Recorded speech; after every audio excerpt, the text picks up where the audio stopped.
हक्काचा, नाही कुणाच्या बापाचा, मैदान आमच्या हक्काचा, नाही कुणाच्या बापाचा, मैदान आमच्या हक्काचा, नाही कुणाच्या बापाचा, मैदान आमच्या हक्काचं, नाही कुणाच्या बापाचं, मैदान आमच्या हक्काचं, नाही कुणाच्या बापाचं. नहीं चलेगी, नहीं चलेगी, दादागिरी नहीं चलेगी, नहीं चलेगी, नहीं चलेगी, दादागिरी नहीं चलेगी. आमदार साहेब, आपण आज सत्तेमध्ये आहात, शिवसेना सत्तेमध्ये आहात आणि खेळाडू हे निषेध करतायत, तर नेमका ह्यांना न्याय कसा मिळेल? खरं तर खेळाडू निषेध करतात हे मोठी दुःखदायक बातमी आहे. कारण मुलांना खेळण्यासाठी कुठे ग्राउंड नाही, खेळाचं मैदान नाही.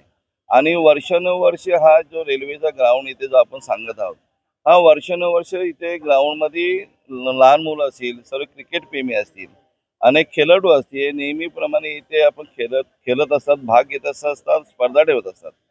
पण 2 दिवसापूर्वी अचानक रेल्वेच्या अधिकारी आणि कॉन्ट्रॅक्टरनी इथे मातीचा भराव केला आणि चुकीच्या पद्धतीने भराव करून इथे तरी कुणाला तरी कॉन्ट्रॅक्ट देण्याचं काम केलेलं आहे.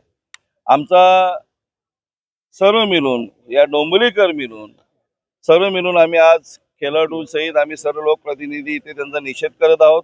कारण हे खेळाचे मैदान वाचले पाहिजेत. आणि त्याचमुळे सन्माननीय लोकसभेचे लाडके खासदार श्रीकांतजी शिंदे साहेब यांच्याशी फोनवर चर्चा केली, अधिकाऱ्यांशी चर्चा केली की तुम्ही एक बैठक लावावी उच्च स्तरावर आणि जेणेकरून हा खेळाचा मैदान आपला वाचला पाहिजे. याच्यासाठी आम्ही प्रयत्न करणार आहोत. खासदार साहेब 2 दिवसात DRM साहेबांकडे, मेन DRM साहेबांकडे बैठक लावून इथल्या जे खेळाडू असेल त्यांना आनंदाची बातमी देण्यासाठी ती बैठक होणार आहे आणि त्यांच्या माध्यमातून हा मैदान वाचेल अशी आम्हाला आशा आहे. आजच्या या आंदोलनामध्ये तुम्ही बघितलं असेल सर्व पक्षीय पदाधिकाऱ्यांनी भाग घेतला, सर्व पक्षीय, कारण आम्हाला खेळाचं मैदान आवश्यक आहे. खेळाडूंनी ते खेळलंच पाहिजे ही आमची आग्रहमागणी. नाही तर आम जर ऐकत नसेल तर आम्हाला मोठ्या प्रमाणात जन आंदोलन केल्याशिवाय राहणार नाही.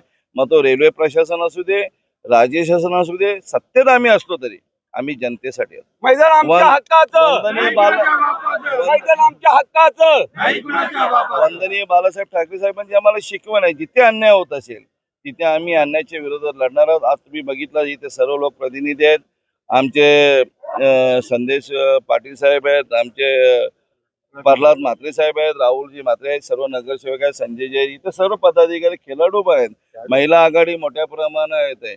कारण हे खेळाचं मैदान आहे, हे राहिलंच पाहिजे. आणि त्या मुलांनी आज आंदोलन केलं, मी त्यांचं मनापासून अभिनंदन करते त्या मुलांचं, की त्या मुलांनी सर्वांना, सर्व पक्षीय लोकांना आमंत्रित दिला, निवेदन दिला की आमचं मैदान वाचलं पाहिजे. आणि ते वाचवण्याचं काम हा महायुती सरकार करणार आहे. त्याचे मला कुठेही अडचण होणार नाही आणि आम्ही हा वाचवल्याशिवाय राहणार नहीं चलेगी, नहीं चलेगी, दादागिरी नाही चलेगी, नहीं चलेगी, नहीं चलेगी, दादागिरी नाही चलेगी. भूमिपुत्रांनी प्रकल्पासाठी रेल्वेला दिलेने रेल्वेने आज या जागेवर आपलं काम चालू केलेलं आहे. नेमकं भूमिपुत्र हे तुम्ही काय सांगा? भूमिपत्राने ज्या वेळेला ही रेल्वे गेलेली होती त्यावेळेला ही जागा दिलेली रेल्वेसाठी, तेव्हा काय जास्त आम्ही शिक्षण नव्हतं, आम्हाला याच्यातली काय माहीत नव्हतं. पण आता सर्व मुलं शिक्षण झालेलं आहे, तरुण मुलं झालेली आहे, सर्वांना माहिती झाली की बाबा ही जागा आपल्यासाठी राखीव पाहिजेलच. आणि मोठ्या प्रमाणात तुम्ही बघितलं असेल, मोठ्या प्रमाणात इथे रेल्वेची जागा आहे 52 सालीमध्ये. आमचा जर तुम्हाला ग्राउंड काय हे बनवायचं असेल, काय खेळासाठी किंवा कुठेतरी काहीतरी, तर तिकडे पॉवर हाऊस आहे, तिकडे बनवावा ना.